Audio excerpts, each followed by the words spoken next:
Ladies and gentlemen, the official party is composed of Senator Elizabeth Dole, the Superintendent, Lieutenant General Steve Gilland, and Mrs. Betsy Gilland, the United States Military Academy Command Sergeant Major Phil Barretto, and Mrs. Marlene Barretto, the Chairman of the West Point Association of Graduates, the Honorable Robert MacDonald, and Mrs. Deanne MacDonald, the President and CEO of the West Point Association of Graduates, Mr. Mark Beeger, and Mrs. Amy Beeger.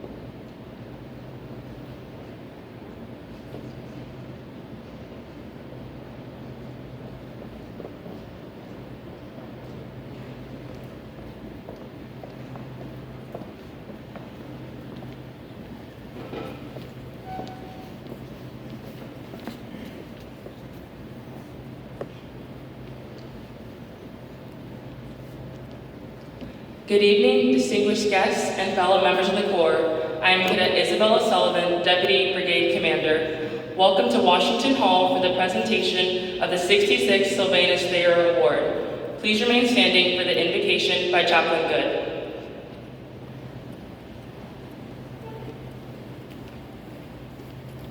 I invite you to join with me or pause as we ask a blessing on this evening.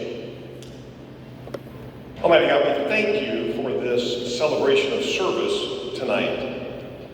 Across the generations, this individual has lived a life of service. We thank you for that work that reaches across our country's roads and the factories of our land. Service that has reached from the powerful halls of Congress to the compassionate work of the Red Cross. Lord, it has touched countless wounded warriors and their families, and stands ready still in service to care for countless more that may come. Lord, for this service of life, Elizabeth Dole, we give you thanks. We ask that you bless her, bless this evening, and bless this meal. Amen.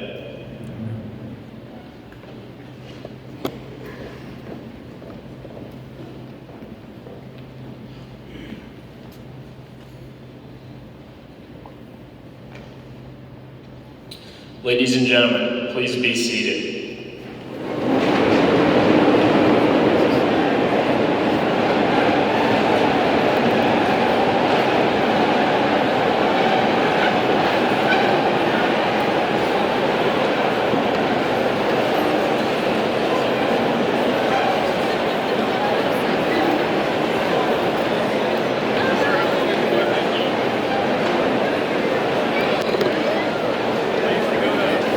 This evening, in addition to the official party, the Corps of Cadets is honored to host a number of distinguished guests. Please join me in welcoming the Commandant of the Corps of Cadets, Brigadier General Lori Robinson, and Colonel Retired Tom Robinson.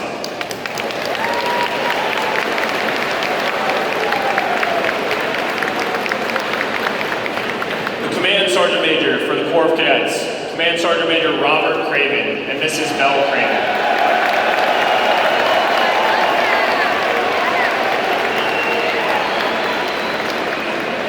The Dean of the Academic Board, Brigadier General Shane Reeves and Mrs. Kimberly Reeves.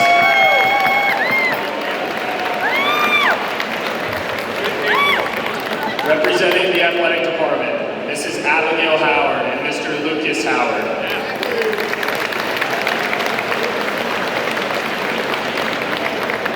Ladies and gentlemen, please join me in a warm welcome for our guest of honor, Senator Elizabeth Dole.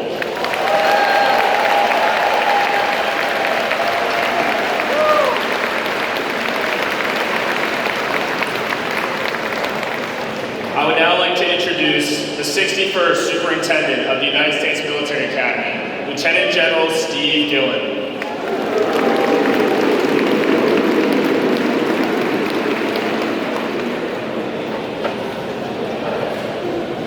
All right, First Captain, thank you.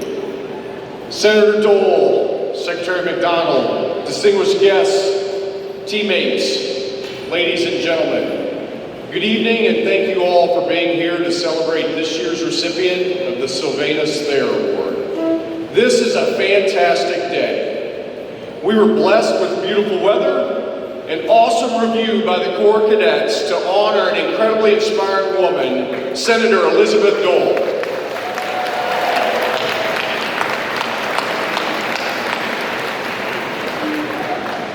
One of the Army's 7 values is that of selfless service.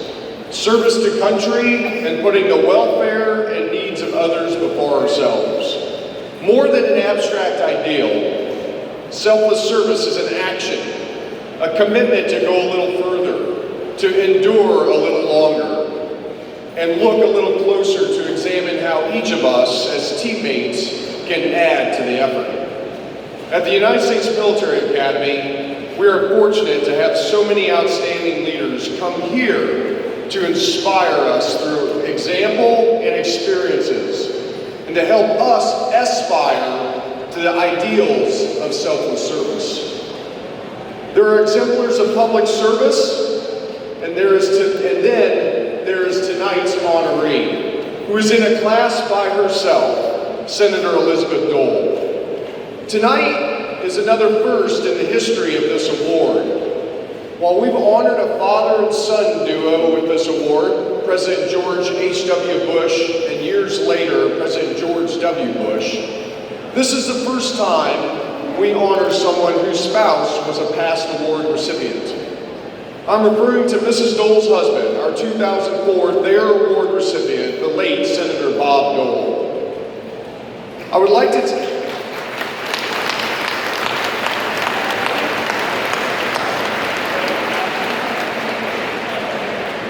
take a moment and acknowledge Mr. Dole's decades of service to our nation, from the battlefields of World War II to the halls of the United States Senate. He was one of the finest statesmen of the 20th century, and so, ma'am, on behalf of the West Point team, we'd like to express our appreciation for his years of leadership and service to our great nation.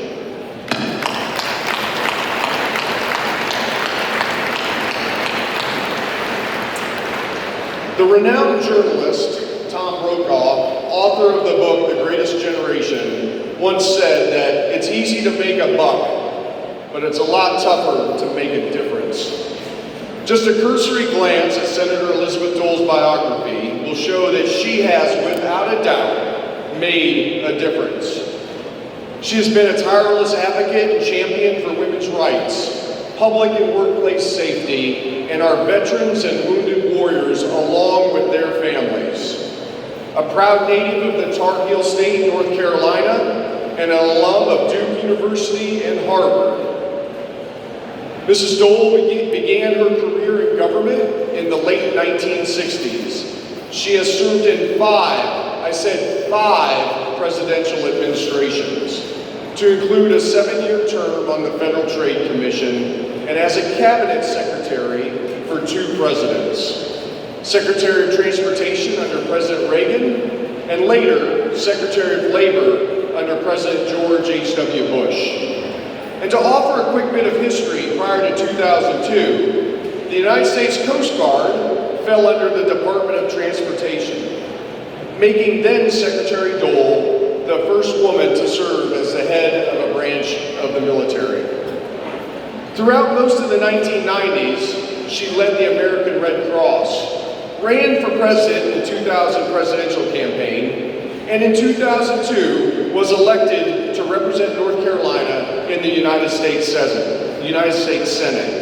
What doesn't she do? You talk about grit, perseverance, and tenacity. Just those few years right there demonstrated. After leaving government service, Senator Dole established the Elizabeth Dole Foundation, which is dedicated to strengthening, empowering, and supporting our nation's military and veteran caregivers and their families through various programs. Among the Foundation's initiatives are the Hidden Heroes campaign, focused on raising awareness of the issues military caregivers face daily, and the Hidden Helpers Program, a coalition of organizations focused on the children and young adults who impacted or involved in the care of our wounded warriors. Anyone who has been involved or knows someone involved in the care and support of a sick or injured spouse or parent knows how difficult and challenging those responsibilities can be. But the work of this foundation and Mrs. Dole's tireless leadership in this area has helped countless caregivers and caregiver children, ensuring that they have access to the support and resources available to lessen their burden just a little bit. Mr. Dole had a favorite poem entitled "The Dash," reminding us of the importance of making a difference with our lives and talents to help and serve others. To paraphrase the poem, what matters is how we spend our dash.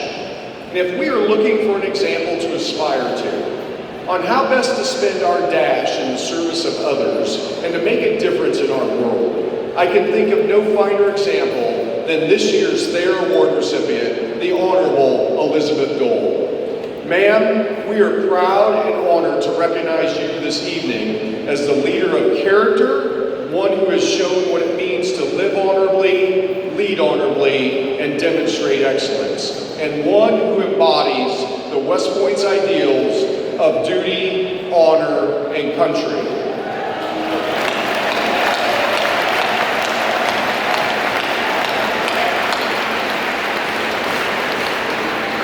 So on behalf of the entire West Point team and the Corps of Cadets, congratulations and thank you for your lifetime of public service to our nation. It is now my pleasure to introduce the Chairman of the Board of Directors for the West Point Association of Graduates, the Honorable Robert MacDonald, the class of 1975.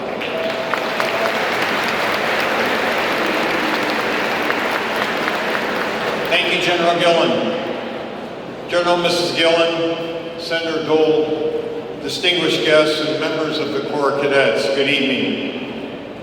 General Gilland, on behalf of the West Point Association of Graduates, I thank you, the staff and the faculty of the United States Military Academy, and the Corps of Cadets for hosting the presentation of the Sylvanus Thayer Award. To the Corps of Cadets, congratulations and thank you for the splendid review this evening. Your dedication to excellence and your commitment to service makes us all incredibly proud. Today marks the 66th annual presentation of the highest honor West Point and the Association of Graduates can bestow on an American citizen. The concept for the Thayer Award was conceived by the West Point class in 1931 as they planned their 25th reunion. The Academy and the Association of Graduates agreed that such an award would enhance the public's understanding of West Point and the principles upon which it is built. From its inception, the purpose of the Thayer Award has been to recognize an American citizen of outstanding character and accomplishments, whose stature in the civilian community draws wholesome comparisons to the qualities for which West Point strives. Senator Elizabeth Dole personifies this ideal. As Secretary of the Department of Veterans Affairs, I had many opportunities to work with Elizabeth Dole and her foundation. Her compassion for veterans and military families and her unwavering integrity set the highest example. As a leader of the Elizabeth Dole Foundation, she became a catalyst for change in the veterans community, leading a movement to raise awareness of the plight that millions of spouses, parents, and families face in caring for their wounded loved ones. She made it her mission to champion for more programs to assist those who tirelessly care for veterans, and drove the fight to generate critical resources to help these hidden heroes. The name of the Elizabeth Dole Foundation is given to the more than 5.5 million full-time military caregivers. This work has saved lives and provided the respite and the hope caregivers need to keep their veterans safely at home. Elizabeth Dole's work for veterans embodies what President Lincoln meant in his second inaugural address when he directed the nation to care for those who have borne the battle, their loved ones and their families. Having Elizabeth Dole's name on the Thayer Award plaque and displaying her portrait in the Thayer Award room of Taylor Hall forever associates this great American with West Point and demonstrates to all the ideals upon which it is built: duty, honor, country.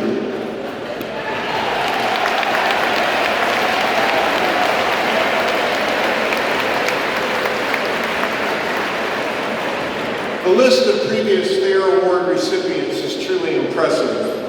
It is a 6-decade bibliography of former U.S. presidents, cabinet members, legislators, Supreme Court justices, ambassadors, astronauts, business leaders, philanthropists, clergy members, scientists, journalists, and entertainers.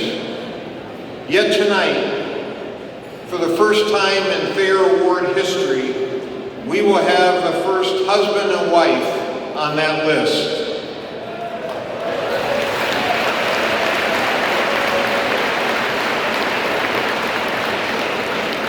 As the superintendent said, Senator Robert Dole received the award in 2004. From his heroic actions in World War II to his time in Congress, Bob Dole was an iconic Thayer Award recipient.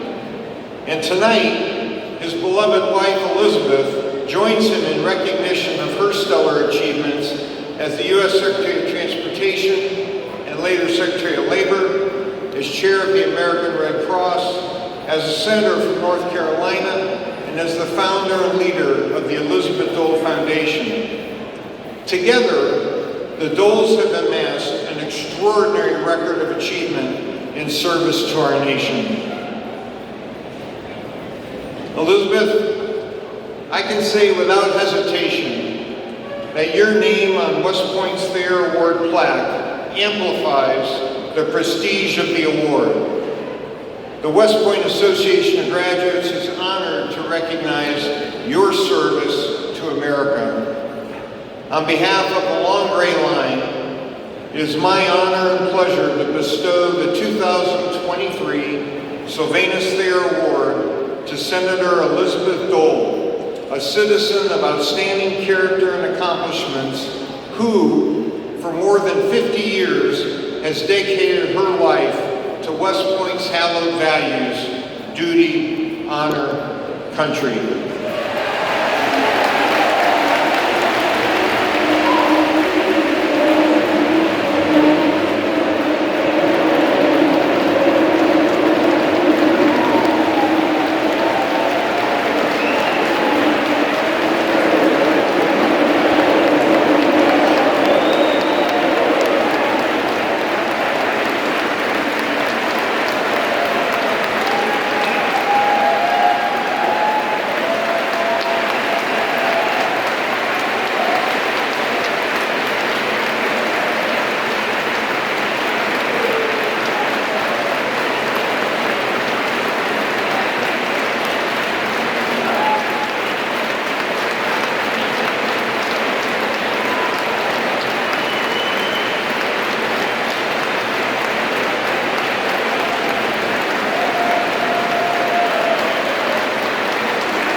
Good evening, ladies and gentlemen.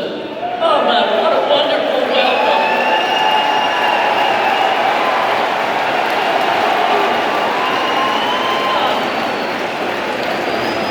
What a wonderful, wonderful warm welcome you gave me, and what a privilege it is to be with all of you tonight. Thank you, Secretary MacDonald, for those very kind words, and for your extraordinary leadership in and out of uniform serving this great nation. You were a truly transformative leader of the Department of Veterans Affairs, ensuring that we are living up to President Lincoln's promise to care for those who mourn the battle. General Gilland, Command Sergeant Major Barretto, West Point Association of Graduates and Cadets, thank you for this tremendous honor. If we can measure the prestige of an award by its past recipients, then this recognition is humbling indeed. I remember how thrilled I was when in 2004, the Association of Graduates presented the Thayer Award to my late husband, Bob Dole. Bob would have been 100 years old in July. Over the course of his life, he earned a number of titles: congressman, senator, presidential nominee, but none filled him with as much pride as the title American Soldier. Yes.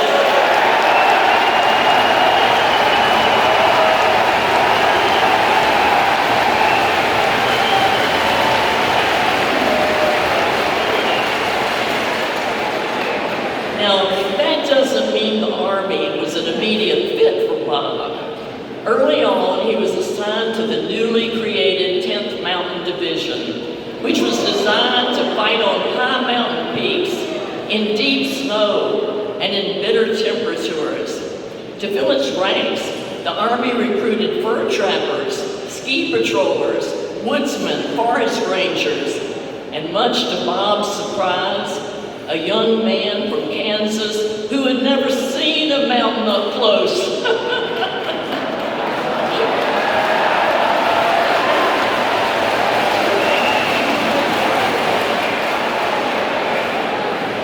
When Bob was deployed to Italy, fitting in didn't get any easier. His grizzled soldiers did not give him the warmest reception. Bob even saw a few men roll their eyes when he first introduced himself. The bright-eyed, impeccably dressed second lieutenant would have to prove his mettle. And that's exactly what Bob did.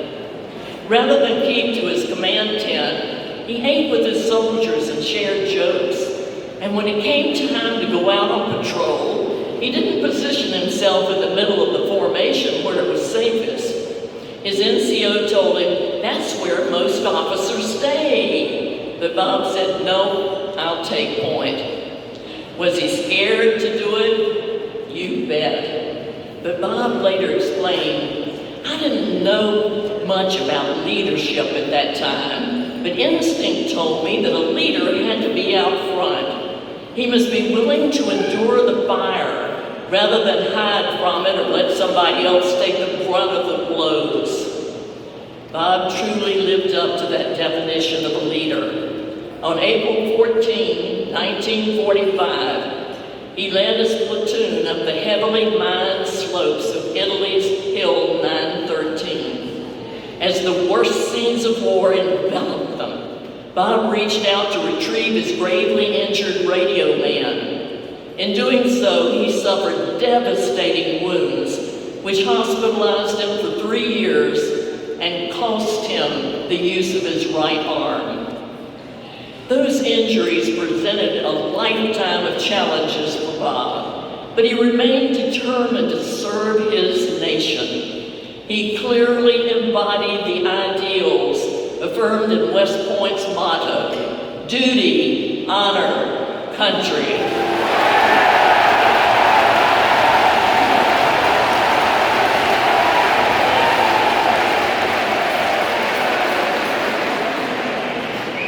As Bob's partner in life, and as a proud American who cherishes our freedoms, I am ever grateful for the generations of Americans who have joined Bob in wearing the Army uniform.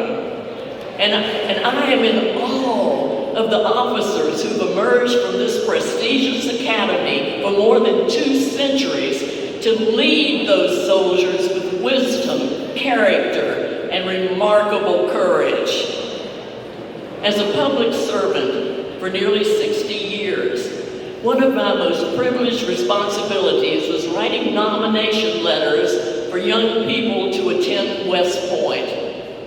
I served as a United States Senator during the height of the wars in Iraq and Afghanistan. The applicants who approached my office often had their pick of colleges, yet they were motivated to set aside more comfortable lives and rise to the elite expectations of this institution so they could be leaders in a time of war. For much of my life, I felt I understood the sacrifices made by service members and their families.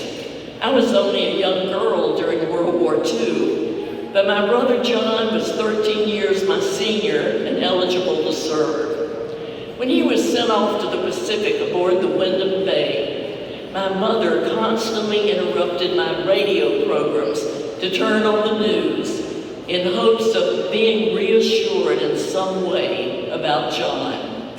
She made so many trips to the mailbox that I did my best to flood her with postcards when I went away to summer camp.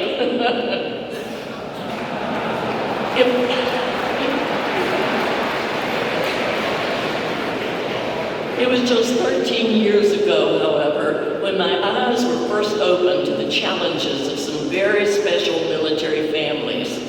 Bob was hospitalized at Walter Reed National Military Medical Center for almost 11 months. And I got to know the young spouses, the mothers and dads caring for their wounded warriors coming back from Iraq and Afghanistan. One of the caregivers I met was Jessica Allen. Her husband, Army Staff Sergeant Chaz Allen, had just been evacuated from Afghanistan after stepping on an IED. He lost both legs above the knees and suffered severe injuries to his right arm.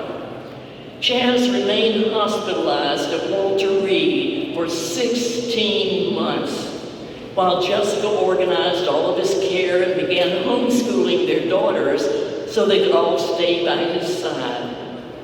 After he was allowed to return home, Jessica coordinated the special adaptations to their house, served as the lead parent, and managed the unending medical appointments and paperwork. You know, even as Chaz's health is stabilized, his fused elbow means Jessica will always help him with shaving, buttoning his shirts, and pretty much anything requiring 2 hands. In 2012, I established the Elizabeth Dole Foundation to raise awareness and support for military caregivers like Jessica and their families. According to our evidence-based research, there are 5.5 million military caregivers in America. Many are bathing, feeding, and dressing the severely wounded, handling medications, arranging doctor's appointments, and trying to prevent triggers that can set off an emotional response lasting for hours. Together, they are an unpaid workforce, providing $14 billion worth of care every year.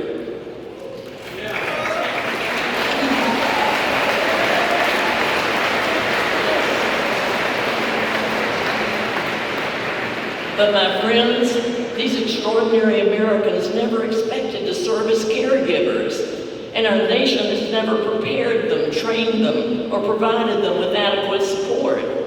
As a result, military caregivers report elevated rates of emotional anxiety, physical illness, and chronic pain, higher than those reported by civilian caregivers. Frequently, they become socially isolated and experience experienced strain within their families. Over the last 11 years, my foundation has led an evolution in the way America recognizes, honors, and supports these hidden heroes. The progress we've been proud to make is certainly a credit to the leadership of our CEO, Steve Schwab, and the amazing team that we are blessed to have carrying out our work. Though I also give credit to our foundation's philosophy that caring for our military caregivers is not a Republican cause or a Democratic cause. It's not something for only the folks in Middle America to care about or our friends along the coast. Our foundation intentionally chose to awaken the entire nation to the crisis facing military caregivers. And I'm proud to say that the entire nation is responding.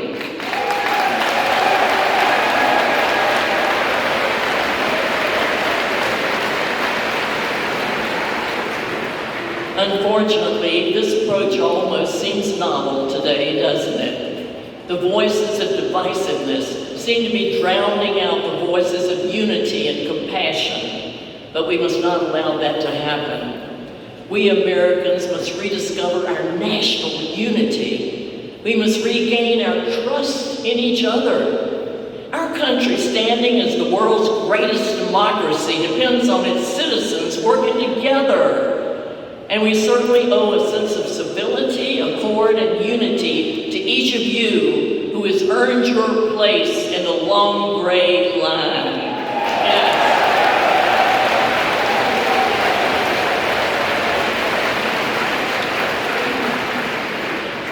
So how do we begin to heal as a nation? I believe you'll all agree it begins with leadership. And the precious ideal that the truest leaders are also public servants. It is an ideal that was formative to our democracy and remains critical to its survival. Servant leaders are not driven by power. They are driven by a call to serve. Often they're forced to confront adversity, make sacrifices, face suffering, and take on the challenges that others find too complicated, too difficult, or too dangerous. With little regard for legacy or personal glory, they carry out the pointed words of President Theodore Roosevelt, that there must be shame at the thought of shirking the hard work of the world.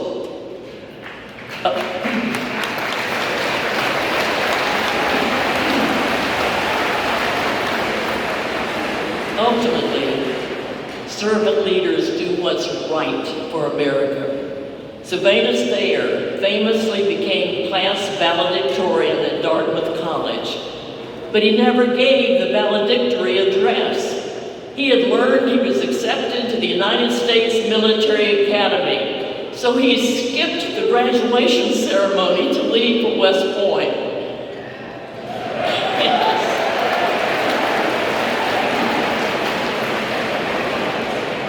A decade later, he returned to devote 16 years of his life to ensuring that this institution would be the world's finest program for developing future servant leaders. One of those leaders, indeed, was General Dwight Eisenhower, who on the eve of D-Day drafted a statement to be released if the invasion failed. In it he wrote, "If any blame or fault attaches to the attempt, it is mine and mine alone." In the final analysis, that's what great leaders do. They don't pass the responsibility or blame to someone else. They stand ready to make the hard decisions and to live with failure or success.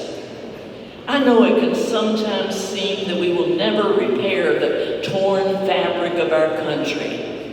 Yet being in the presence of those who have answered the nation's call always gives me hope that the seeds of unity and the ideal of committing ourselves to something larger and more lasting remain fertile in America.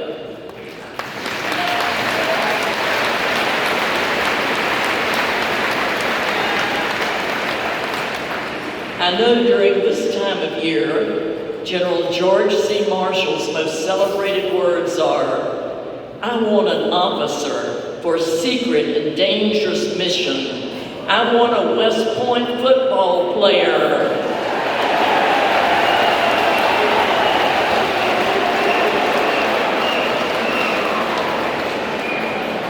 However, standing here before you, another one of his quotes comes to mind, expressed in the aftermath of World War II. General Marshall said, "It is to you men and women of this great citizen army who carried this nation to victory that we must look to for leadership in the critical years ahead." Oh, how right he was, and how true those words continue to be. For nearly 2.5 centuries, the United States Army has been a sterling example of the unity that flourishes and the greatness that can be achieved when proud Americans commit themselves to service. With every young American who pledges an oath to our nation, with every soldier who summons the courage to face grave threats or bring comfort to scenes of disaster, with every Army family who provides unending support to their soldier and serves as their caregiver, I see the majesty of our beloved nation and our capacity and strength for overcoming the seemingly impossible. I hope the country will join me in finding inspiration from those who share my husband's most cherished title of soldier, especially those soldiers who rise to the mantle of leadership from this esteemed academy. Since 1802, the United States Military Academy has attracted the best of America's rising generations. You have equipped them with professional excellence and instilled a commitment to lifelong service. And they have emerged as examples of our nation's finest, admired the world over. Yes, please. Yes.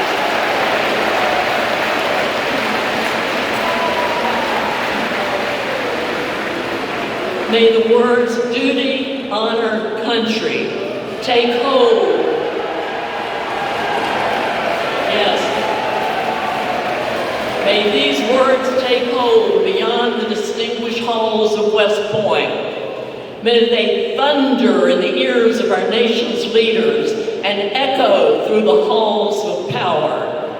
And may their refrains sound in every community, every classroom, every meeting house and city hall across this great land.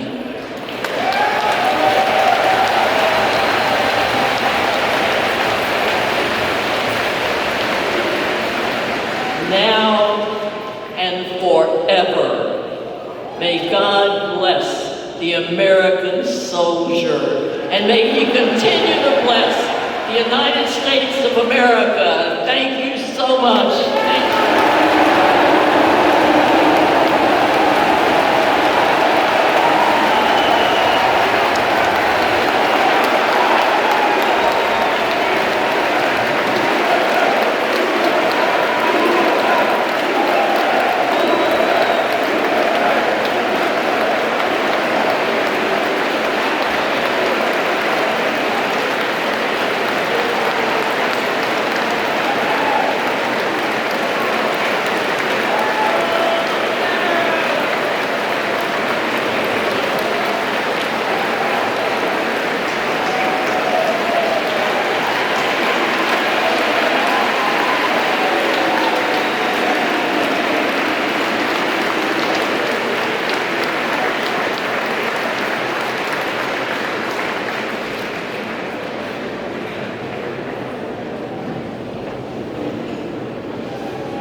Senator Elizabeth Dole receiving the Sylvania Award here at West Point, receiving a tremendous ovation to a very inspiring speech. The dinner's going to be served in a moment, and we'll have more later. So thank you for watching the acceptance speech of Senator Elizabeth Dole for the Sylvanus Award. Ladies and gentlemen, please enjoy your dinner. There's the call. Senator Dole receiving the Sylvanus Award. Thank you for watching. It's Ken Kraetzer for CaMMVetsMedia. We cover cadets, midship, and the military veterans proudly since 2008. Thanks for watching.